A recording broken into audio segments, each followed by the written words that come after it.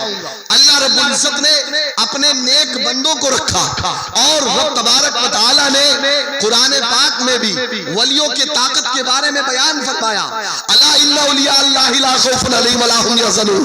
نبی علیہ السلام نے بخاری شریف میں فرمایا، جب کوئی بات آتی ہے تو آ کے کہیں گے بخاری میں ہے، بخاری میں ہے جی۔ اگر ان سے کہہ دیا جائے بخاری لکھ کے دکھاؤ تو لکھ نہ پائیں گے، لیکن دلیل مانگیں گے بخاری سے جی، ان کو یہ سمجھ میں آتا ہوگا کہ بخاری شاید بخار سے بنا ہے نا، انہیں پتہ ہی نہیں ہوگا کہ بخاری ہے کیا۔ آدمی کہتا ہے بخاری میں ہے، لیکن میں آپ کو بتانا چاہتا ہوں کہ شیطان آپ کے ایمان کے پیچھے کیسے لگا ہوا ہے۔ آج کے اس دور میں بھی لوگ ہیں، جب آپ ولی کی کرامت بیان کریں گے فوراً شیطان کے چیلے بن کر حاضر ہوں گے، کہیں گے بھلائی کیسے ہو سکتا ہے، اللہ تبارک و تعالیٰ کے آگے سب بے بس ہیں، کوئی کچھ نہیں کر سکتا۔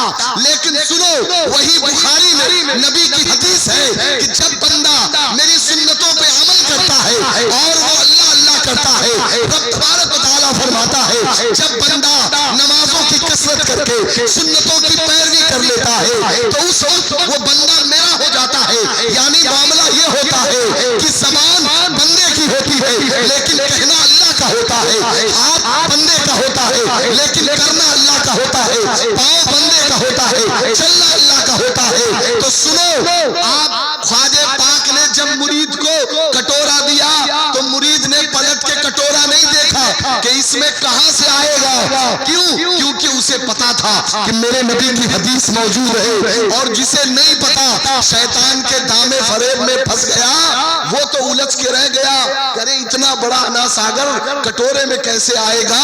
اور جیسے ہی اس نے یہ کہا کہ نہیں یہ نہیں ہو سکتا، اسی وقت اس نے اللہ کی قدرت کا انکار کیا، ولی کی ولایت کا انکار کیا، کیونکہ ولی کی کرامت یہ انبیاء اکرام کا معجزہ ہوا کرتا ہے، اس کے نبی کا معجزہ ہوتا ہے، اور جو نبی کی کرامت اور معجزے کا انکار کرے گا اسی وقت وہ مسلمان ہونے سے خارج ہو جائے گا، ایمان سے باہر چلا جائے گا۔ سمجھ گئے آپ؟ تو شیطان آپ کے پیچھے ایسے لگا ہوا، اور آج بھی چیزیں موجود ہیں، لوگ موجود ہیں لگے ہوئے ہیں اور طرح طرح سی چیزیں پیش کرتے ہیں۔ تو یہ جو سارا معاملہ ہے اسی شیطان کی طرف سے ہے۔ آپ اگر چاہتے ہیں کہ آپ کا ایمان اور عقیدہ محفوظ رہے تو اس کے لیے ضروری ہے، میرے پاس اتنا وقت نہیں، میں اور مثالیں دیتا، دو تین باتیں میں اور بیان کر کے گفتگو ختم کر دوں کہ آپ اگر چاہتے ہیں ایمان اور عقیدہ محفوظ رہے تو ہمیشہ اللہ والوں کے قریب رہیں۔ کیونکہ اللہ والے اگر کچھ نہ ہوتے تو میرا اللہ کبھی یہ نہیں کہتا کہ تم دعا کرو اہدنا الصراط المستقیم صراط الذین انعمت علیہم۔ ارے جب اللہ ہی اللہ کرنا ہے اور اللہ ہی اللہ سے ملنا ہے تو اے اللہ تو ہمیں ڈائریکٹ ملا کیوں نہیں دیتا؟ آخر یہ صراط الذین انعمت علیہم جن پہ تو نے انعام کیا ان کے در پر ہمیں ٹھوکر کھانے کے لیے کیوں کہہ رہا ہے؟ تو میرا رب آپ کو بتانا چاہتا ہے یقیناً میری بارگاہ بڑی عظیم بارگاہ ہے، میری بارگاہ بڑی عظمتوں کی بارگاہ ہے۔ تمہیں ادب نہیں پتا، تقاضے نہیں پتا، تمہیں یہ جاننا ہے کہ تمہارا رب تم سے کیسے قریب ہوگا۔ تو میرے مصطفیٰ کی زندگی دیکھو، تمہیں یہ جاننا ہے کہ تمہارا رب تمہاری نمازیں کیسے قبول کرے گا۔ تو میرے غوث کے نماز کو دیکھو، تمہیں یہ جاننا ہے کہ تم عورت ہو، تمہارے پردے کو اللہ کیسے قبول کرے گا۔ تو میرے فاطمہ کے پردے کو دیکھو، تمہیں یہ جاننا ہے کہ جوانی کیسے گزاری جاتی ہے۔ تو میرے حسنین کی زندگی کو دیکھو، اللہ تبارک و تعالی آپ کو یہ درس دے رہا ہے کہ تم میرے عزیزوں کے قریب رہو گے تو تمہیں میں بھی اپنی طرف راستہ دوں گا اور اپنا محبوب بنا لوں گا۔ سمجھ رہے ہیں آپ؟ اب ذات محترم آج کے زمانے میں ہو کیا رہا ہے، یوٹیوب کا زمانہ ہے، سوشل میڈیا ہے، لوگ طرح طرح کی تقریریں چلاتے ہیں، سنتے ہیں، لوگوں کو پتہ ہی نہیں چلتا ہم سن کس کو رہے، بس یہ سمجھ میں آتا ہے دین کی بات تو ہو رہی ہے، آدمی سمجھتا ہاں یار دین کی بات تو ہو رہی ہے۔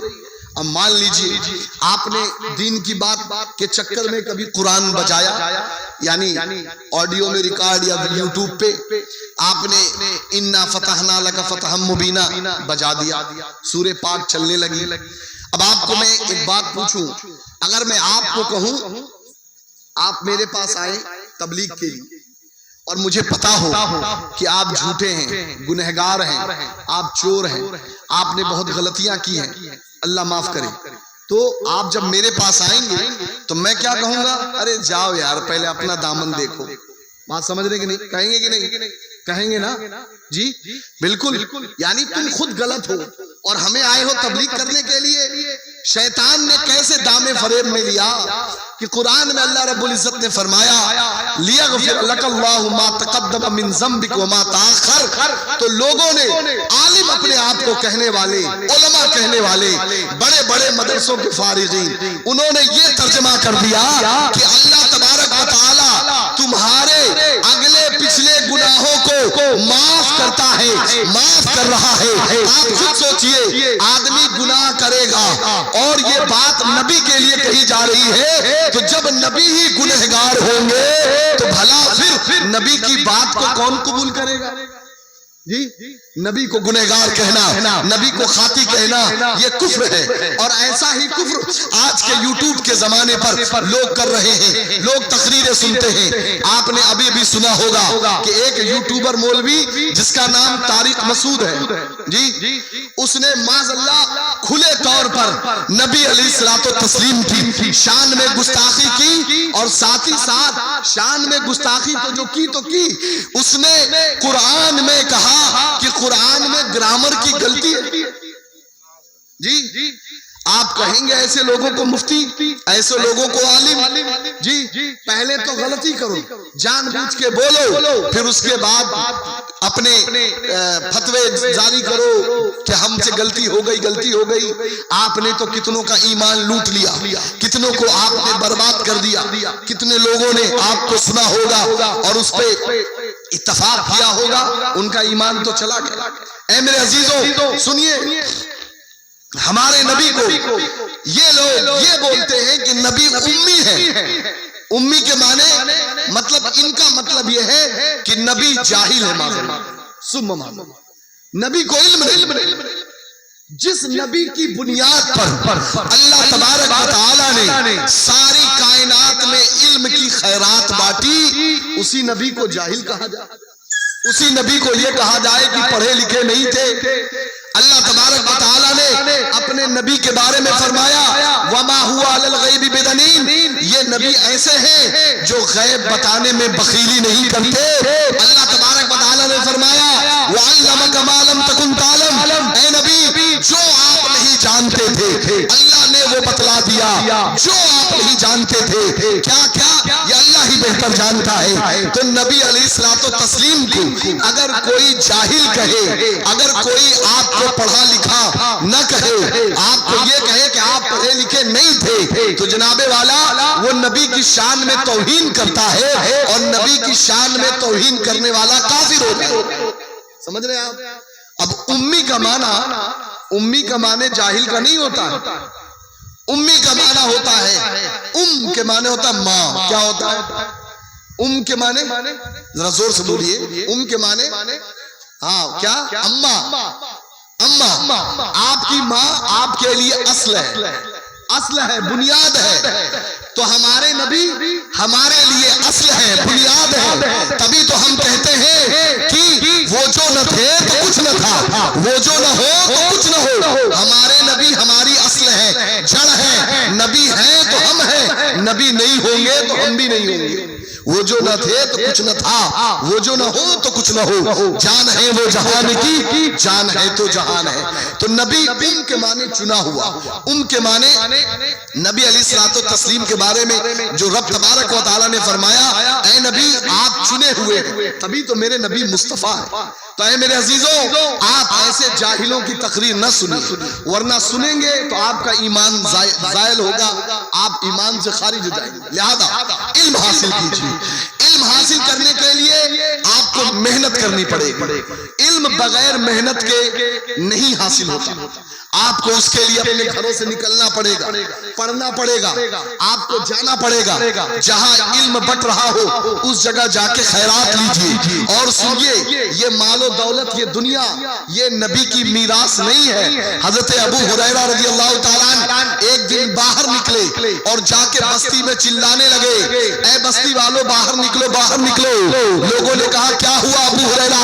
کہا جلدی مسجد میں جاؤ، نبی کی میراث بٹ رہی ہے، نبی کی دولت بٹ رہی ہے۔ لوگ بھاگے بھاگے مسجد پہنچے، کیا دیکھا؟ وہاں پہ عالم بیٹھ کر دین کی باتیں کر رہے ہیں، وہاں پہ عالم بیٹھ کر حدیث پڑھ رہے ہیں۔ تو لوگ باہر آئے اور حضرت ابو ہریرہ سے کہنے لگے، اے ابو ہریرہ یہ کون سا مذاق ہے؟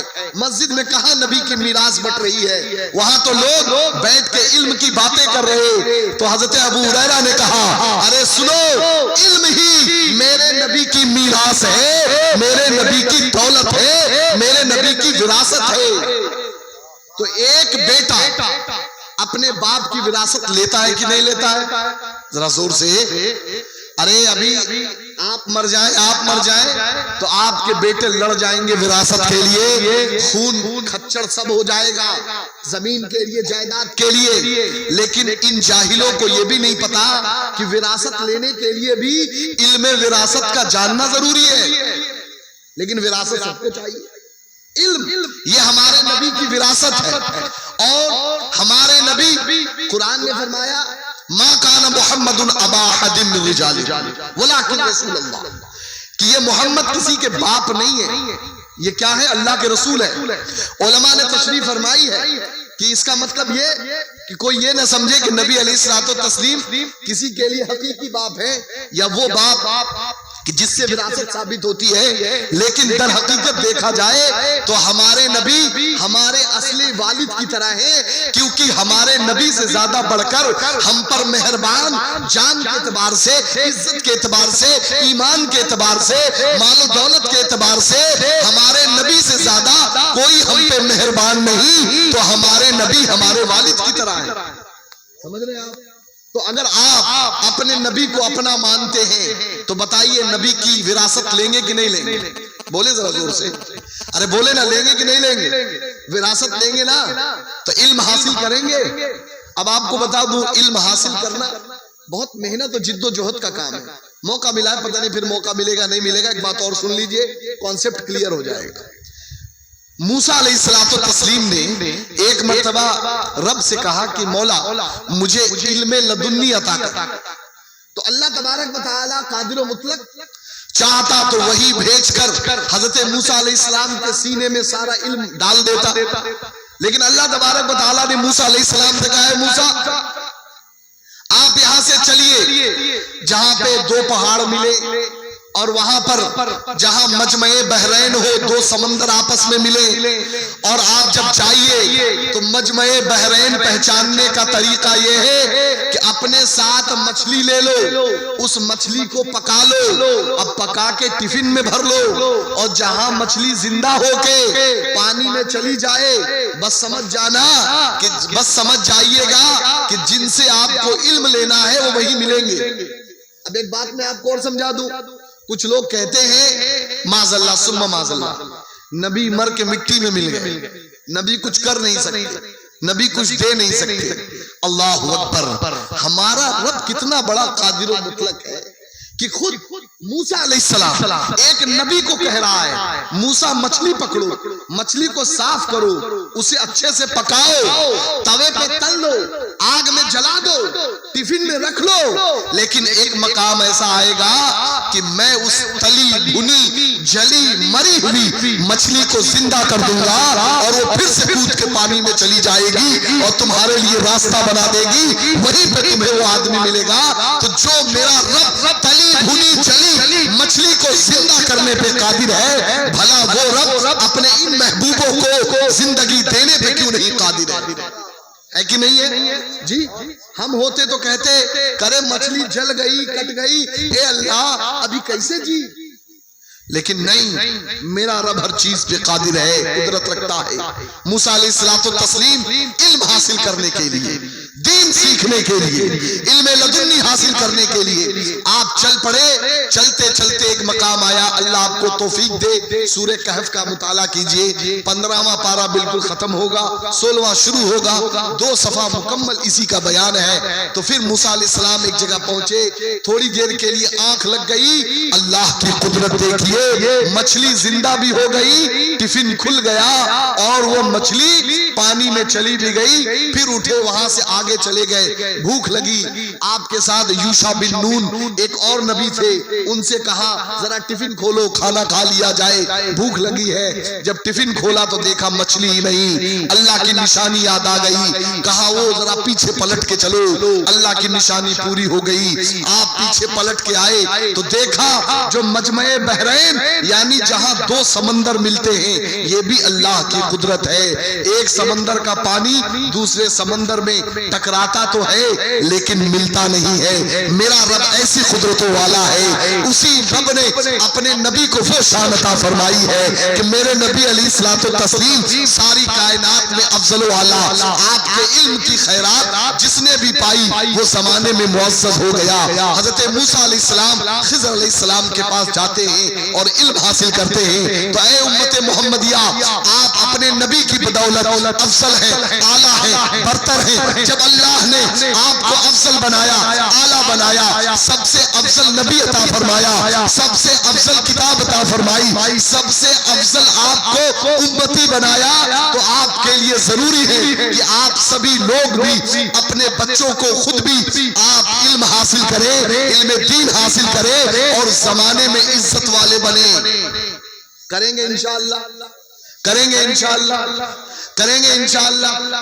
اور آپ کو علم سکھانے کے لیے ماشاءاللہ الحمدللہ آپ کے بغل میں حافظ و قاری نورین وارث صاحب قبلہ ایک کیا وارثی کوچنگ بھی چلاتے ہیں، آپ اپنے بچوں کو وہاں بھی بھیجیں۔ ہر آدمی پڑھائے، ہر مولوی پڑھ لینا، ہر مکتب فکر سے پڑھ لینا، یہ کہیں کی چالاکی نہیں ہے۔